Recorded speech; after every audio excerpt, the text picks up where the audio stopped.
Question waa su'aal an iyo answer iyo jawaab.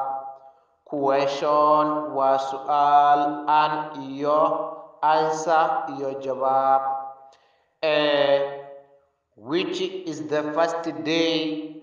Maalintee ugu horeysa of the week isbuuca. Which is the first day? Maalintee ugu horeysa of the week isbuuca. B. Saturday. Sabti is the first day. Waa maalinta ugu horeysa of the week isbuuca. Saturday Sabti is the first day. Waa maalinta ugu horeysa of the week isbuuca.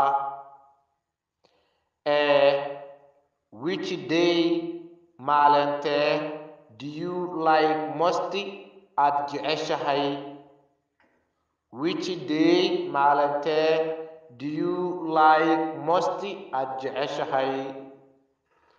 B. The day. Maalinta I like most aniga aan jeclahay is Friday. Waa maalin Jumca. The day. Maalinta I like most aniga aan jeclahay is Friday. Waa maalin Jumca.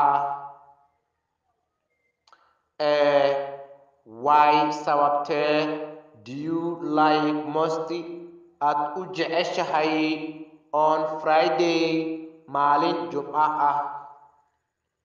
Why? Sababtee do you like most aad u jeceshahay on Friday maalin Jumca ah? B. Friday. Maalinta Jumcaha is a special day. Waa maalin u gaar ah for the Muslims. Muslimiinta. Friday.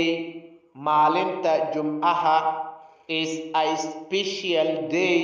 Waa maalin u gaar ah for the Muslims. Muslimiinta. Do you pray? Ma tukataa salaad khudbah? Salaada khudbaha. Do you pray? Ma tukataa salaad khudbah? Salaada khudbaha. B.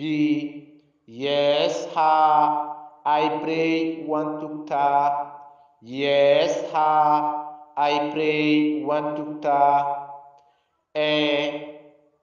What do you do? Maxaad qabataa after khudbah? Khudbaha kadib. What do you do? Maxaad qabataa after khudbah? Khudbaha kadib. B. I take a time. Waxaan waqti la qaataa with my family. Qoyskayga. I take a time. Waxaan waqti la qaataa with my family. Qoyskayga.